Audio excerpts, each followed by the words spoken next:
Retenez votre souffle et regardez.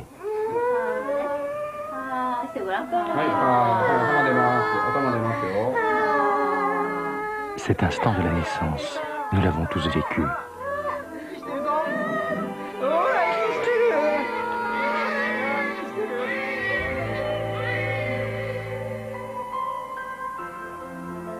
À l'origine de l'existence de chacun de nous, il y a un ovule fertilisé qui s'est développé dans un ventre maternel, un sein nourricier et beaucoup de soins et d'attention. Les mammifères dont nous faisons partie sont les seuls animaux à avoir adopté cette façon de donner la vie au terme de 4 milliards d'années d'évolution. Ce qui est surprenant, c'est que ce mode de reproduction est apparu à la suite d'une série de cataclysmes qui ont affecté la Terre.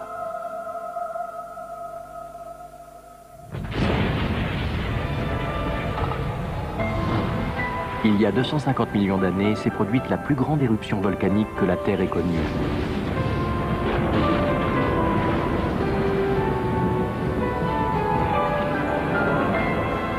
Cette extraordinaire activité volcanique a provoqué de grands bouleversements dans l'environnement.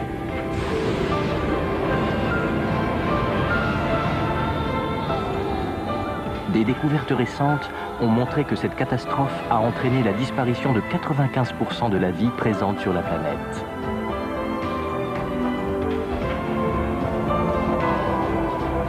Ce fut une période terrible.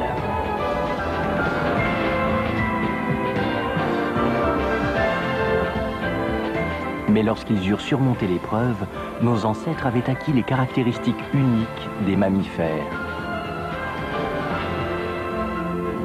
Cette période a vu la plus grande extermination d'espèces vivantes de toute l'histoire de la Terre. Mais elle a été suivie de la spectaculaire apparition des mammifères sur ces continents que dominaient les dinosaures.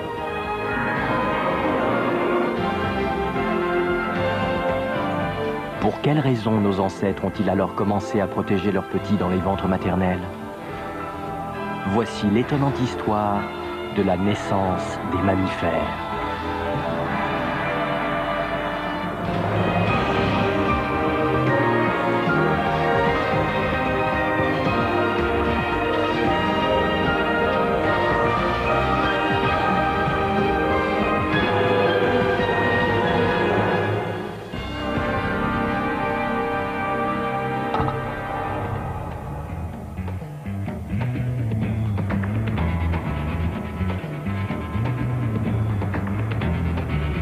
La plus importante extinction massive d'espèces vivantes de l'histoire de la Terre s'est produite il y a 250 millions d'années, soit 185 millions d'années avant celle des dinosaures que nous connaissons mieux.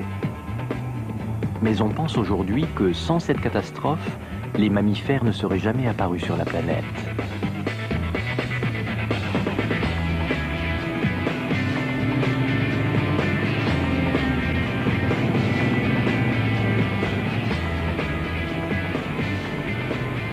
Le docteur Roger Smith du Muséum d'Afrique du Sud travaille depuis une vingtaine d'années à l'étude des fossiles de la région de Great Karoo.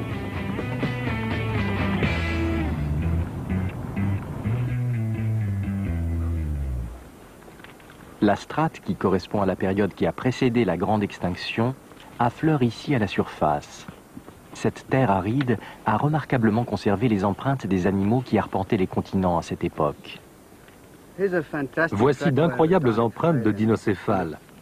Elles nous révèlent beaucoup de choses sur son mode de déplacement. Je vais essayer de marcher dans ces traces pour voir si je peux reproduire la démarche du dinocéphale.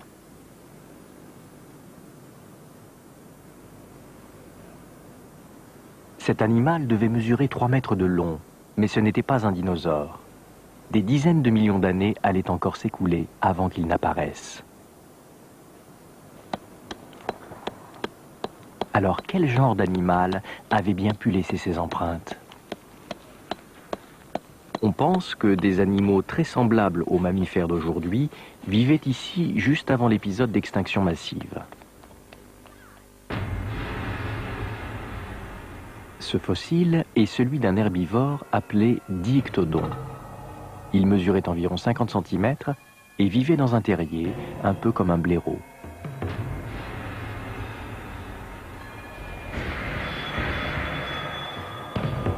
Voici maintenant Gorgonops, un carnivore de 3 mètres de long, doté de crocs acérés.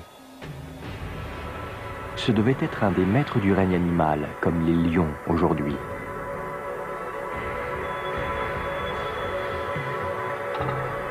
On pense que ces animaux se reproduisaient en pondant des œufs, comme les reptiles. Mais comme leur squelette et leur dentition présentent de nombreux points communs avec ceux des mammifères, on les a appelés reptiles mammaliens. Certains parmi eux allaient un jour évoluer pour donner naissance aux mammifères.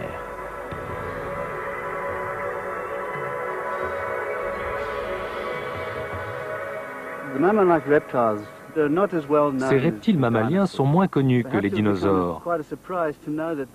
Il est assez étonnant de découvrir qu'il existait alors une telle variété d'animaux de très grande taille, parfaitement adaptés, et qu'ils étaient en fait les lointains ancêtres des humains. Et cela au moins 50 millions d'années avant les dinosaures, de telle sorte que les dinosaures ne sont pas les premiers reptiles à avoir dominé la planète.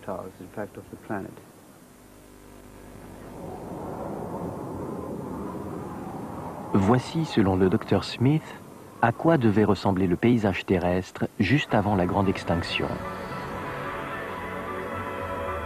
100 millions d'années après la conquête des continents par des animaux qui étaient apparus au cœur des océans, de riches écosystèmes s'étaient développés dans différents endroits de la planète. Grâce à la vigoureuse activité photosynthétique des végétaux qui composaient ces vastes forêts, l'oxygène était présent en quantité dans l'atmosphère.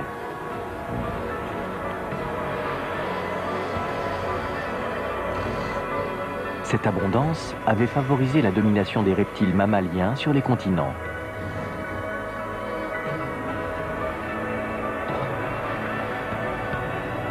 Parmi eux se trouvait le cynodon, un animal qui ressemblait à une fouine.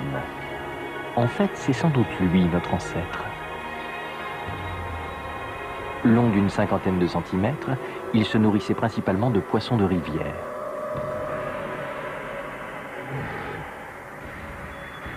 Parmi les animaux contemporains de ces reptiles mammaliens, se trouvaient aussi d'autres reptiles appelés diapsides. Plus tard, ils donneraient naissance aux dinosaures.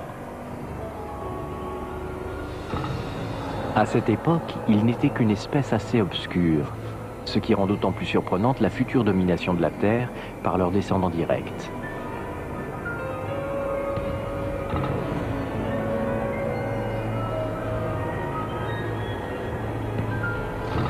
Juste avant la grande extinction, l'écosystème que dominaient les reptiles mammaliens était particulièrement florissant. Mais il y a 250 millions d'années, il a été brutalement anéanti.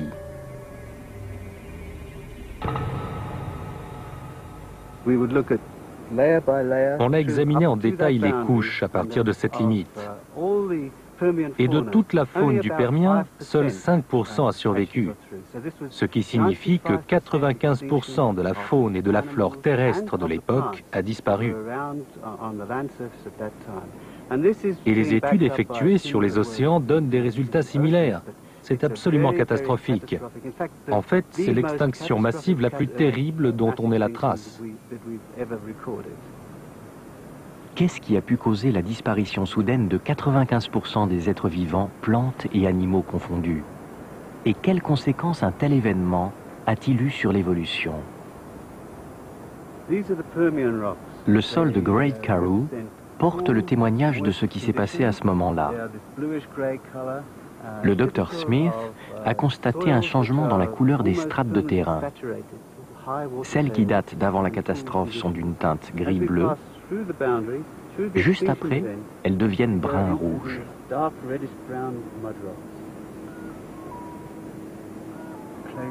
L'analyse de ces strates a montré que ce changement de couleur était la preuve d'une incroyable hausse des températures. Le Dr Smith a appelé cet endroit la dernière flaque. Il pense que ces fossiles témoignent d'un ultime rassemblement de reptiles mammaliens assoiffés autour d'une des dernières mares. Ils seraient morts entassés ici quand ont disparu les dernières gouttes.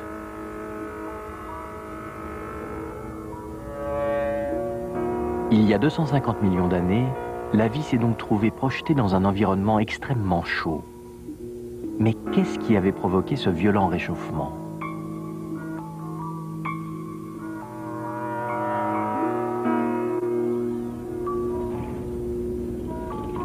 L'Afrique du Sud n'est pas le seul endroit où on trouve les traces de cette extinction massive. Nous voici dans la province de Zhejiang, au sud de la Chine. On trouve ici une strate vieille de 250 millions d'années qui s'est formée au fond d'une mer de plusieurs dizaines de mètres de profondeur.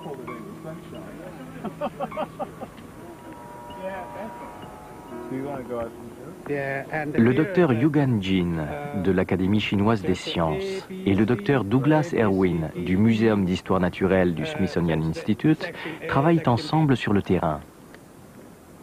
Ces deux chercheurs ont établi qu'exactement au moment où la vie végétale et animale disparaissait sur les continents, 95% de la vie marine s'éteignait également.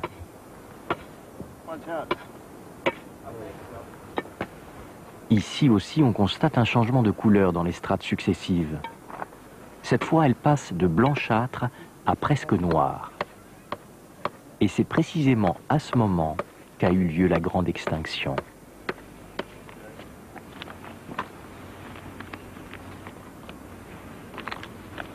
Quelques fossiles ont été découverts ici, dans la strate qui s'est formée immédiatement après ce terrible épisode. Leur présence suggère qu'un autre bouleversement catastrophique de l'environnement se serait produit au même moment que le violent réchauffement évoqué en Afrique du Sud. Ces fossiles sont ceux de Claraya, une espèce de bivalve.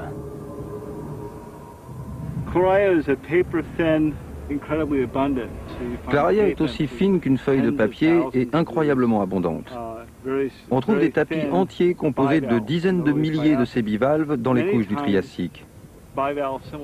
On trouve souvent ce type de bivalve dans des milieux pauvres en oxygène, d'où on a déduit que l'abondance des individus de cette espèce pouvait indiquer un appauvrissement en oxygène au cours de la première partie du Triassique. Un mystérieux épisode de violent réchauffement serait donc survenu il y a 250 millions d'années, immédiatement suivi d'une diminution anormale de l'oxygène dans l'environnement.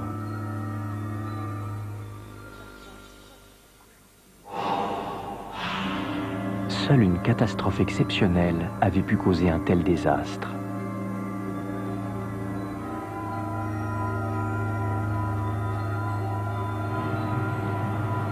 En Sibérie occidentale se trouve l'un des plus grands gisements de pétrole du monde. On a fait ici une étonnante découverte. Elle nous fournit un indice quant à la nature de la catastrophe qui a entraîné l'épisode d'extinction massive.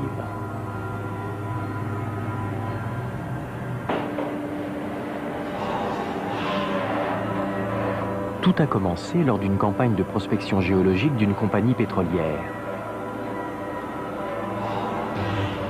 À 3000 mètres de la surface, les sondages ont rencontré un socle rocheux particulièrement dense, juste en dessous de la nappe pétrolifère. Ce socle s'étendait en fait sous l'ensemble de la Sibérie occidentale, soit sur une superficie 3,5 fois supérieure à celle de la France.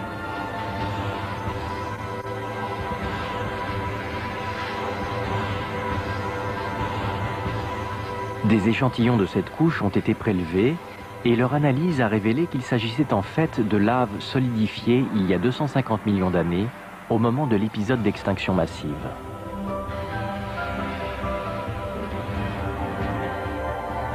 Mais il y avait une autre surprise.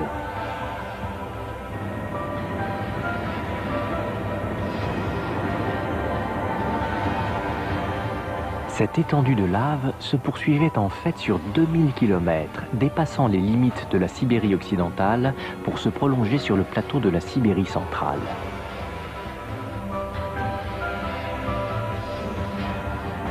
Les roches qui composent cette chaîne montagneuse sont des laves éjectées du manteau il y a 250 millions d'années. L'épaisseur de cette couche de lave est de 4 km. Les lignes que l'on peut voir sur ces pentes ont été formées par une succession de couches de lave en fusion, s'écoulant sur des laves déjà refroidies. C'est une gigantesque éruption volcanique qui a laissé ses traces sur le plateau sibérien. Leur étendue suggère que le volume de lave expulsé à cette occasion a été phénoménal.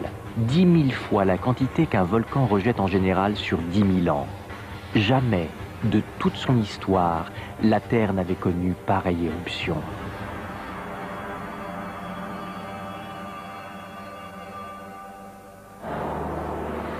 Cette extraordinaire activité volcanique avait-elle un quelconque rapport avec le phénomène d'extinction massive? C'est ce qu'a tenté d'établir une équipe composée de chercheurs russes et britanniques, réunis sous la direction du docteur Andrew Saunders de l'université de Leicester au Royaume-Uni. En se basant sur le volume des laves rejetées, il a cherché à reconstituer cette éruption. Le résultat est au-delà de tout ce qu'on pouvait imaginer. Nous sommes 250 millions d'années en arrière. La Sibérie vit une belle et calme journée, lorsque soudain,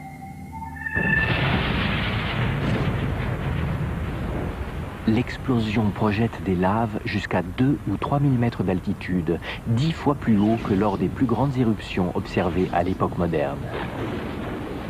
La matière en fusion qui s'échappe de fissures de plus de 50 km de long engendre de gigantesques barrières de feu.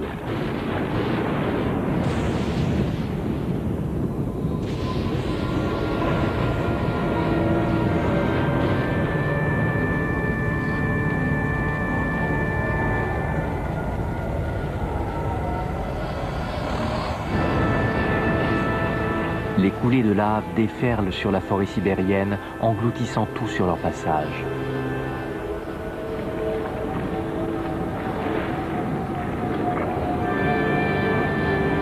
La Terre n'avait jamais connu une telle série d'éruptions. Le docteur Saunders et son équipe ont recherché les causes de ce cataclysme.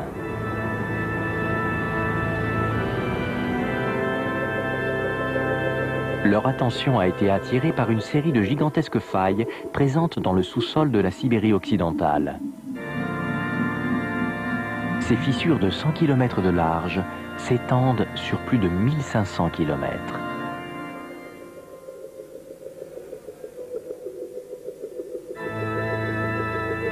Elles sont à leurs yeux la preuve indiscutable qu'un cataclysme d'ampleur planétaire est à l'origine de l'éruption sibérienne.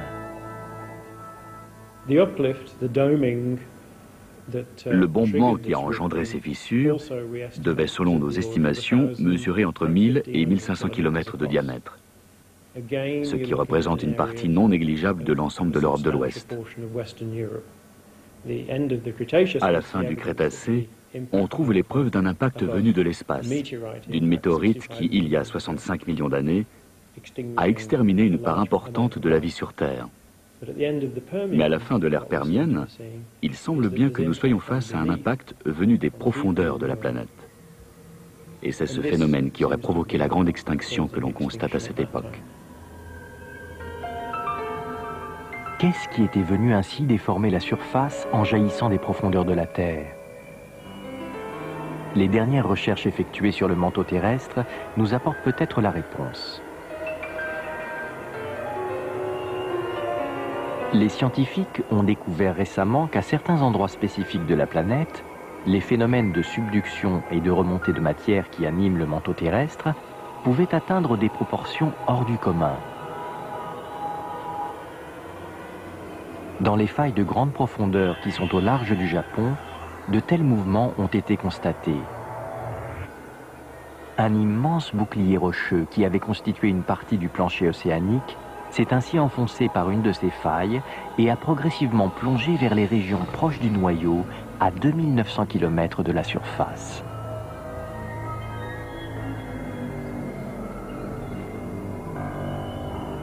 Dans d'autres régions du monde, ce sont des remontées de gigantesques masses incandescentes qui ont été repérées. À proximité du noyau, une partie du manteau entre en fusion et cette matière plus chaude remonte vers la surface, provoquant un bombement de la croûte. Les chercheurs pensent que c'est un phénomène de ce type, mais de proportions extraordinaires, qui est venu de l'intérieur frapper la surface de la Terre il y a 250 millions d'années.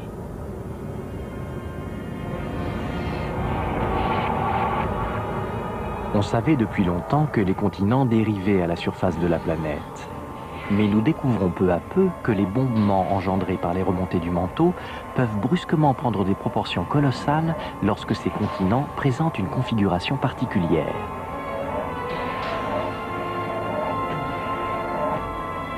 Il y a 300 millions d'années, les masses continentales éparses ont convergé pour former un supercontinent, la Pangée.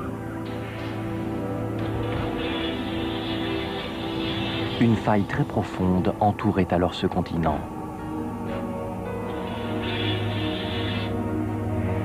Les plaques qui constituaient le plancher océanique se sont peu à peu enfoncées dans cette faille sous la masse continentale, jusque dans les profondeurs du manteau. Mais à un moment, une quantité gigantesque de la matière de ces plaques a brutalement plongé vers le noyau à 2900 km de profondeur. En retour, une incroyable remontée de matière du noyau vers la surface s'est produite. Ces phénomènes sont appelés superpanaches. Un superpanache est une colonne de roches en fusion d'un diamètre de près de 1000 km. Voilà ce qui avait causé le bombement qu'évoquait le Dr Sanders. C'est une incroyable quantité d'énergie venue du centre de la Terre qui a alimenté la série de gigantesques éruptions volcaniques survenues il y a 250 millions d'années. Mais on sait aujourd'hui que ces éruptions n'ont été que le déclencheur des événements catastrophiques qui ont entraîné la disparition de 95% de la vie sur Terre.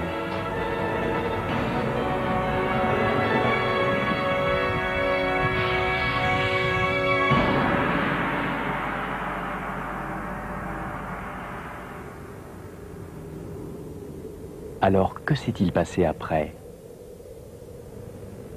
C'est dans la région de Tokai, au Japon, que se trouve la réponse à cette question. En janvier 2004, une mission japonaise a commencé des recherches en plein océan Pacifique, à 100 km des côtes du Japon. Cette mission d'exploration offshore effectuait des forages pour repérer la présence d'hydrates de méthane. Des chercheurs du monde entier s'intéressent aujourd'hui à cette ressource qui pourrait constituer une nouvelle source d'énergie pour l'avenir.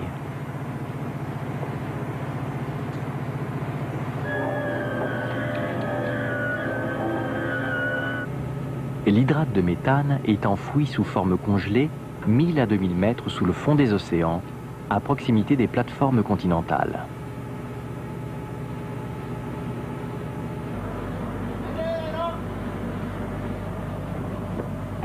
Ce carottage contenant de l'hydrate de méthane vient d'être remonté du fond océanique.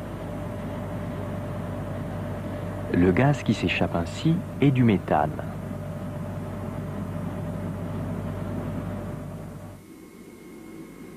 L'hydrate de méthane se forme par une combinaison unique de méthane et d'eau.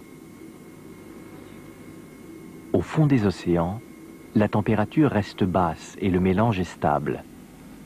Mais dès que la température s'élève, il fond instantanément et libère un volume de méthane gazeux 160 fois supérieur à celui du composé d'origine.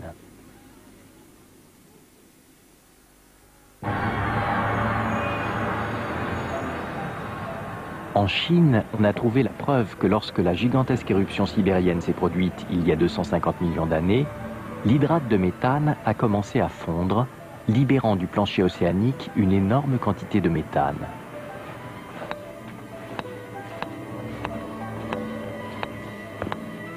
Cette couche de terrain s'est formée au moment de l'épisode d'extinction massive.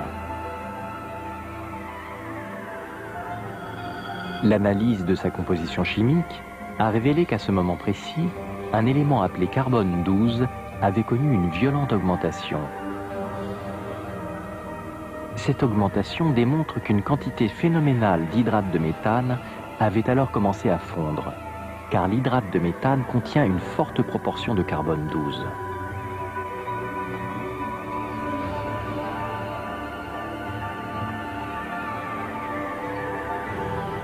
Le docteur Paul Wignall de l'Université de Leeds en Grande-Bretagne pense que l'hydrate de méthane est le grand responsable des dégâts infligés à la vie sur Terre lors de cette catastrophe.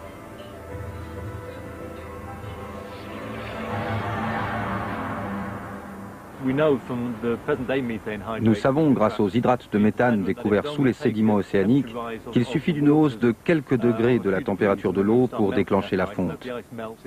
La glace libère alors le méthane qui s'échappe vers la surface et on a une gigantesque fuite d'un puissant gaz à effet de serre.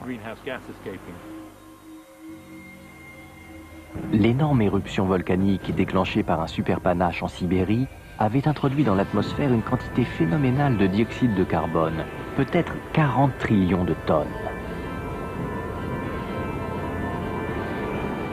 L'effet de serre, induit par ce dioxyde de carbone, a progressivement réchauffé la planète, entraînant une terrible réaction en chaîne.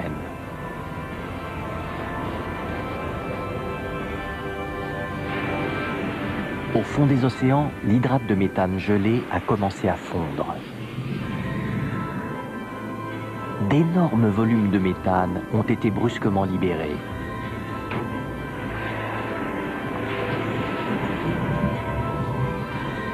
L'effet de serre du méthane est 20 fois plus puissant que celui du dioxyde de carbone. Les quantités relâchées ont donc considérablement accéléré le réchauffement global. La température des océans s'est encore élevée de quelques degrés, relançant la fonte de l'hydrate de méthane enfoui.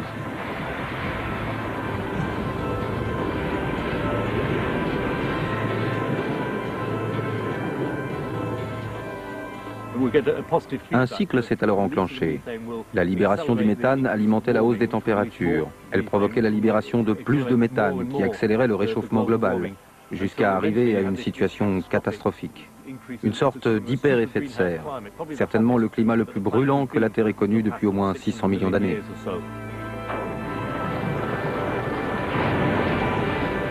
Cette réaction en chaîne se poursuivait et s'intensifiait inéluctablement.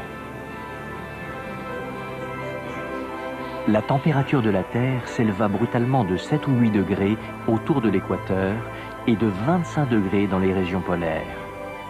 L'ensemble de la planète était devenu une véritable fournaise.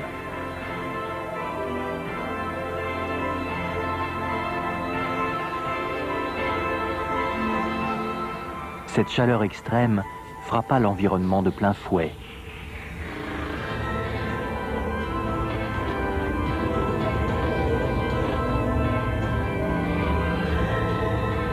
Le luxuriant écosystème qui s'était pour la première fois développé sur Terre fut irrémédiablement anéanti.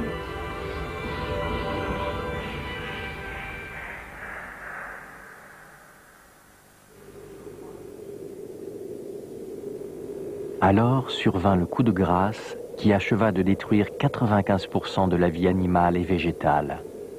Une chute brutale de la concentration d'oxygène dans l'atmosphère. Les glaces de l'Antarctique en ont conservé la preuve indiscutable. Nous sommes ici au cœur de la chaîne transantarctique où des recherches sont menées conjointement par des équipes américaines et sud-africaines. Le docteur Greg Retalak de l'Université de l'Oregon dirige cette mission.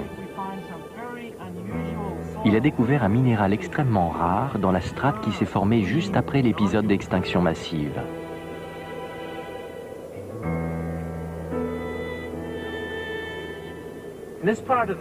La séquence qui est exposée ici correspond au tout début du Triassique et on y trouve des sols très étranges. Je n'ai jamais rien vu de comparable ailleurs que dans cette période mortelle du début du Triassique. Dans cette couche ici, ces traces mènent à un étrange nodule. C'est un minéral très bizarre appelé berthierine. Il témoigne d'une très faible concentration d'oxygène atmosphérique lors du début du Triassique. La berthierine ne peut se former en présence de grandes quantités d'oxygène. Cette découverte est la preuve que juste après la grande extinction, le monde avait complètement changé. Il était désormais si pauvre en oxygène que les animaux pouvaient à peine y respirer. Le docteur Bob Berner de l'Université de Yale aux États-Unis a mis sur pied un modèle informatique qui permet de déduire des différentes données géologiques les variations des concentrations d'oxygène dans l'atmosphère. Juste avant la grande extinction, les niveaux d'oxygène avaient atteint 30% grâce au développement extensif de la végétation. Ils s'effondrent ensuite brutalement à 10%.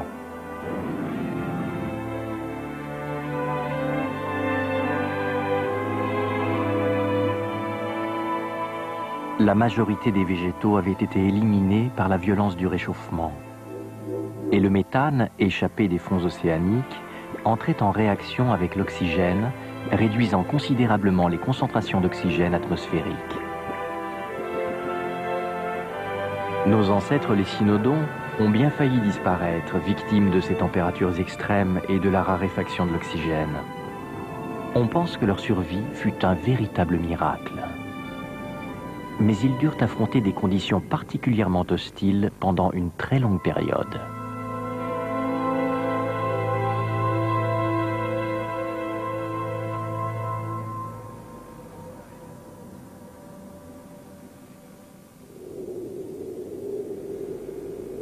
Après l'épisode d'extinction massive, la vie semble avoir mis très longtemps avant de se redévelopper sur la Terre. On retrouve très peu de fossiles dans les strates de cette période. Cette catastrophe a en tout cas eu des répercussions spectaculaires sur la suite de l'évolution de la vie. Projetons-nous 100 millions d'années plus tard, c'est-à-dire à moins 150 millions d'années par rapport à aujourd'hui.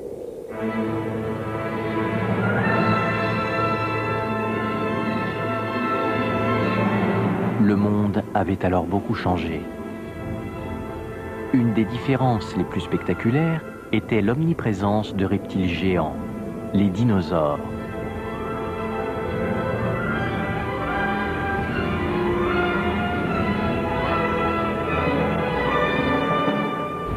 Celui-ci est un herbivore nommé apatosaure. Il mesurait 30 mètres de long.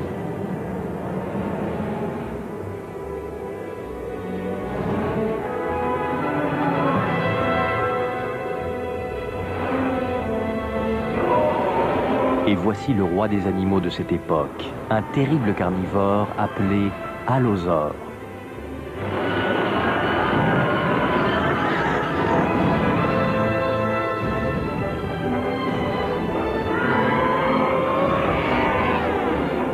Les dinosaures semblent avoir été bien plus actifs que tous les autres animaux.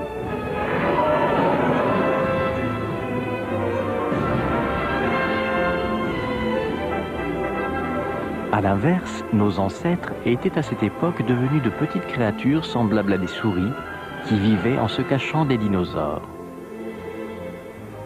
Ils semblaient n'avoir conservé aucune trace de leur gloire passée.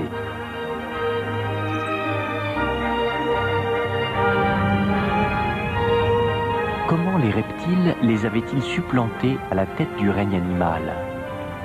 C'est une des grandes énigmes que posait l'évolution de la vie après l'épisode d'extinction massive.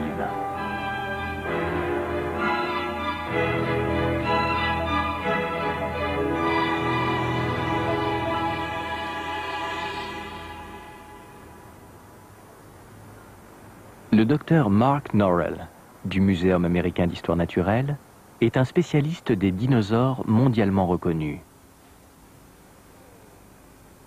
Il s'est intéressé aux caractéristiques particulières de certains dinosaures. Ceux-ci semblaient en effet disposer d'organes spéciaux semblables à ceux qu'on trouve aujourd'hui chez les oiseaux.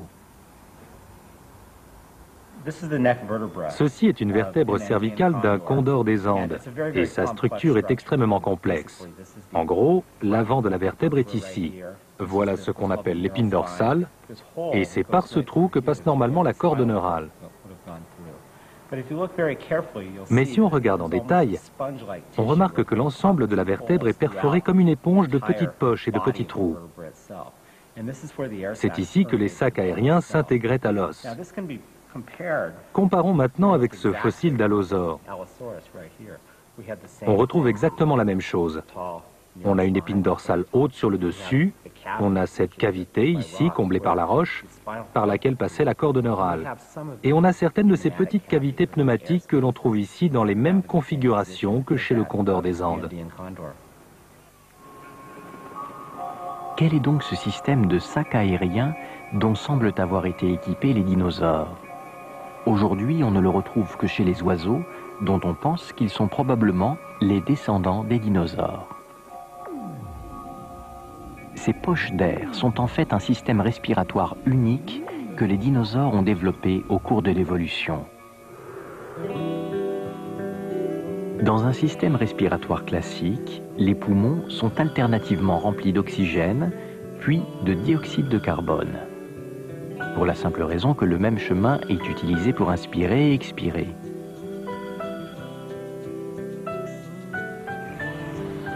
Chez les oiseaux, l'inspiration et l'expiration suivent deux chemins différents grâce à des poches accrochées autour des poumons, qu'on appelle les sacs aériens. Leurs poumons sont donc en permanence remplis d'oxygène frais, qui est ensuite distribué aux différentes parties du corps. On considère que l'efficacité énergétique de ce système est 3 fois supérieure à celle du système respiratoire des mammifères. Les oiseaux migrateurs survolent l'Himalaya à plus de 8000 mètres d'altitude. Sans ce système respiratoire, la raréfaction de l'oxygène à cette altitude leur interdirait l'effort intense nécessaire au vol sur de longues distances. Mais alors, pourquoi les dinosaures, qui eux ne volaient pas, ont-ils développé un tel système respiratoire après l'épisode d'extinction massive? À l'automne 2003, un congrès de la Société géologique d'Amérique s'est tenu à Seattle, sur la côte ouest des États-Unis.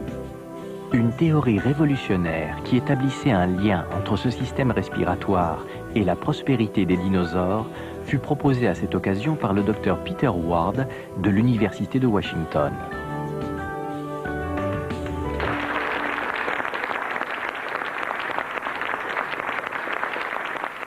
Last and hopefully not least, I'd like to talk a bit about the end of the world, or the end of several worlds. Le Dr Ward est une sommité mondiale de la recherche sur les épisodes d'extinction massive et l'auteur de nombreux livres et articles sur l'évolution de la vie.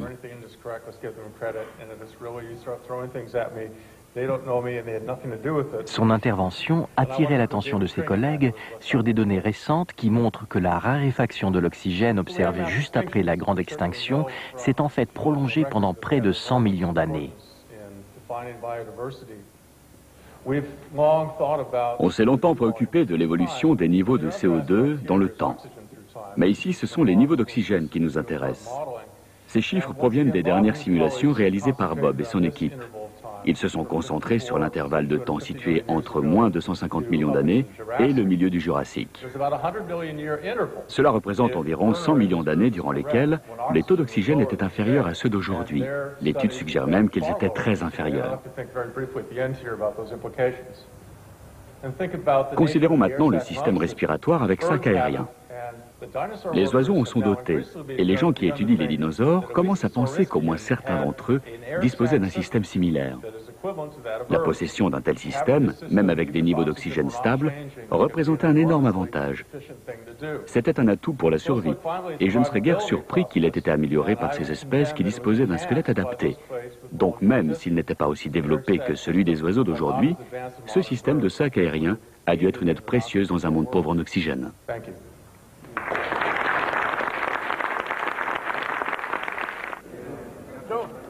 La présentation du Dr Ward fut saluée par les scientifiques comme la première théorie proposant une solution à une des plus grandes énigmes de l'histoire de la vie. Comment les dinosaures ont-ils pu un jour dominer le monde? Je me souviens d'un spécialiste qui se grattait la tête en public et écrivait « Je n'y comprends rien. Ces reptiles mammaliens ont de bien meilleures dentitions et pourtant ce sont ces dinosaures dotés de dents vraiment primitives qui ont survécu et prospéré. Ceux-ci devraient être les vainqueurs et ceux-là les perdants. Or, c'est justement le contraire. Les choses semblent peut-être moins paradoxales si on considère la faculté de respirer plutôt que celle de s'alimenter. » Comment nos ancêtres, qui, il y a 250 millions d'années, avaient échappé de justesse à l'extinction, ont-ils réussi à survivre si longtemps dans un monde où l'oxygène était si rare?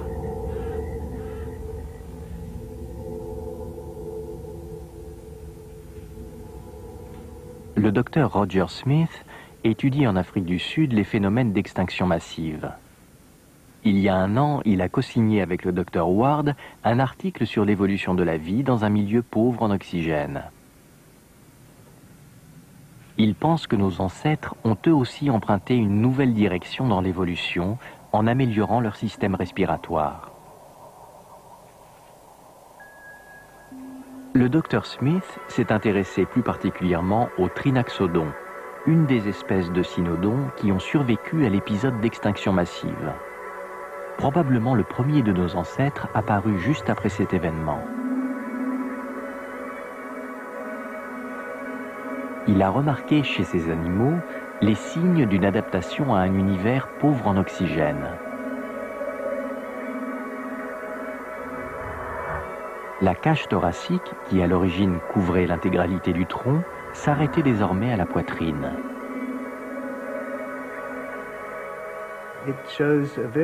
On constate un changement important de la morphologie des côtes à partir du milieu du tronc, c'est-à-dire à peu près ici. En fait, elle devient très semblable à la morphologie des côtes humaines. Et on pense que ce changement a été causé ou a permis l'apparition du diaphragme. Et la présence du diaphragme augmente bien sûr l'efficacité de l'inspiration et de l'expiration de l'air dans les poumons. Lorsque le diaphragme s'abaisse, une plus grande quantité d'oxygène est absorbée. Lorsqu'il remonte, l'air contenu dans les poumons est expulsé d'un seul coup.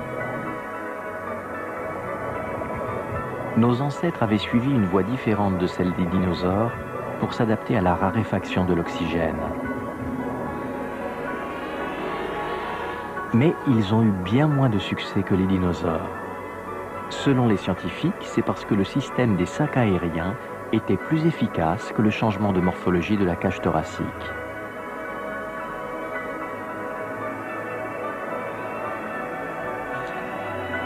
Pourtant, une des conséquences de ce choix devait plus tard s'avérer fort utile.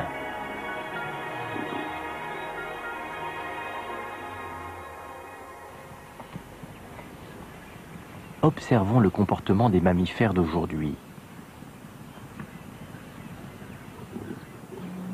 La plupart des mères, lorsqu'elles nourrissent leurs petits, tournent le torse en gardant l'abdomen sur le côté pour leur faciliter la tâche. Cette position est pratiquement inaccessible aux reptiles dont la cage thoracique descend jusqu'en bas du tronc. Pour s'adapter à la diminution de l'oxygène dans l'environnement, la cage thoracique de nos ancêtres est devenue plus courte. C'est aussi sans doute ce qui leur a donné la possibilité de s'occuper de leurs petits en s'allongeant près d'eux et de les nourrir au sein.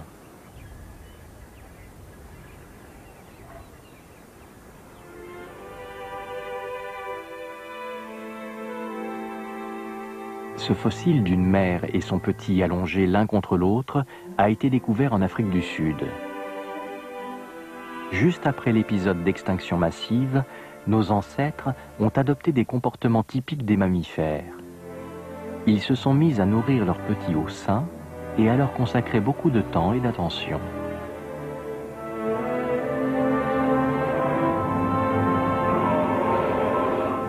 Plus tard, pendant l'âge d'or des dinosaures, ils ont franchi une autre étape dans l'évolution. On pense que la raréfaction de l'oxygène, qui dura pendant plus de 100 millions d'années, les a poussés à devenir des mammifères. Du stade d'ovipares, c'est-à-dire d'animaux qui pondent des œufs, ils sont passés à celui de vivipares, ceux dont les petits se développent dans le ventre maternel grâce au placenta.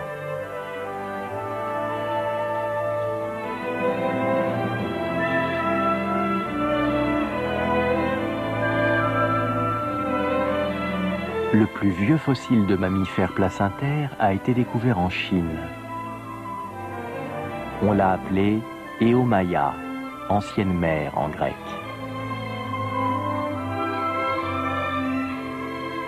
Il a été retrouvé dans une strate vieille de 125 millions d'années, en pleine heure de gloire des dinosaures. Il s'agit sans doute de l'ancêtre commun de tous les mammifères placentaires d'aujourd'hui.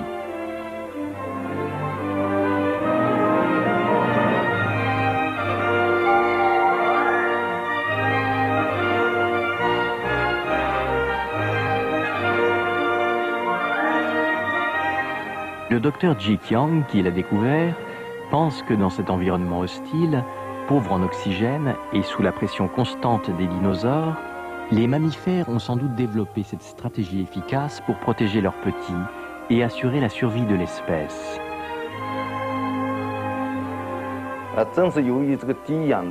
Dans des conditions si pauvres en oxygène, l'environnement extérieur n'est pas favorable à la survie. C'est pourquoi les mammifères ont modifié leur système de reproduction, afin que les mères puissent protéger leurs petits et leur donner une chance de survivre. Dans le système vivipare, les nutriments et l'oxygène sont directement fournis à l'enfant par la mère, ce qui constitue un grand avantage par rapport aux ovipares mammaliens. Je pense donc qu'il existe un lien étroit entre cette évolution et la raréfaction de l'oxygène.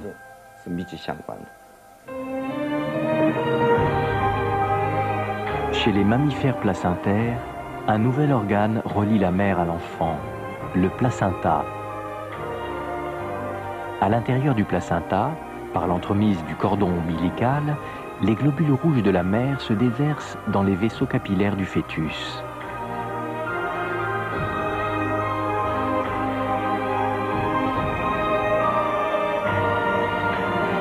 Ces cellules chargées d'oxygène sont ainsi transmises en douceur de la mère à l'enfant.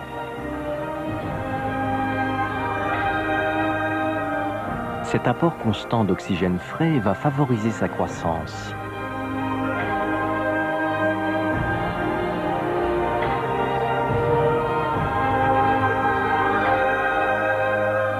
Une relation mère-enfant radicalement nouvelle venait d'apparaître en réponse à la raréfaction de l'oxygène.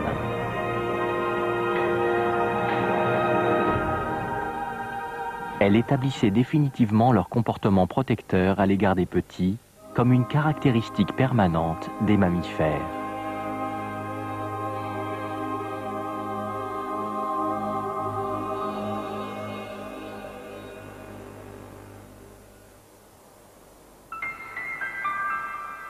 « 160 millions d'années après le début de l'ère des dinosaures, une nouvelle catastrophe frappa la planète. Une météorite d'une dizaine de kilomètres de diamètre entra en collision avec la Terre, provoquant un nouvel épisode d'extinction massive.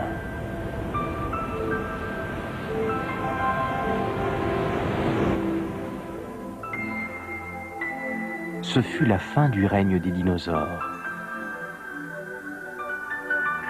Et puis les niveaux d'oxygène se reconstituèrent dans l'atmosphère. Une ère nouvelle commençait sur la Terre. Deux épisodes catastrophiques d'extinction massive ont marqué l'histoire de la Terre, il y a 250 millions d'années et il y a 65 millions d'années. De nombreux scientifiques pensent aujourd'hui que sans ces deux événements, l'extraordinaire diversité qui fait la richesse de notre écosystème n'aurait jamais vu le jour.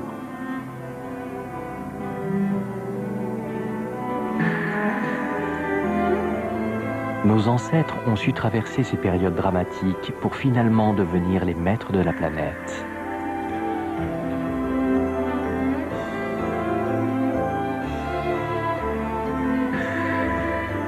Les oiseaux ont hérité du système respiratoire des dinosaures et l'ont adapté au vol, découvrant ainsi une nouvelle liberté.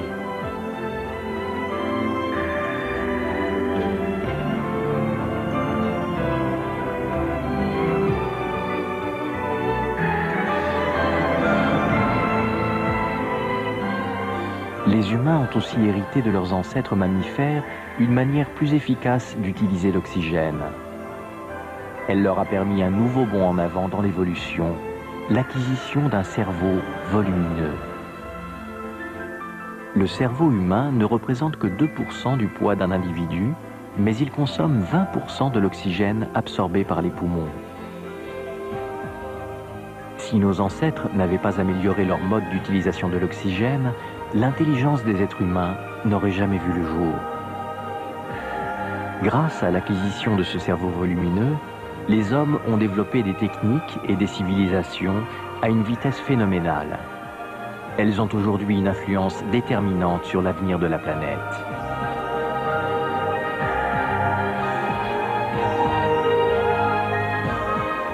La Terre abrite à notre époque une incroyable diversité de formes de vie dont font partie les humains. N'oublions jamais que ce monde, nous le devons à la miraculeuse survie de ses ancêtres qui ont affronté des catastrophes aussi terribles que ces épisodes d'extinction massive.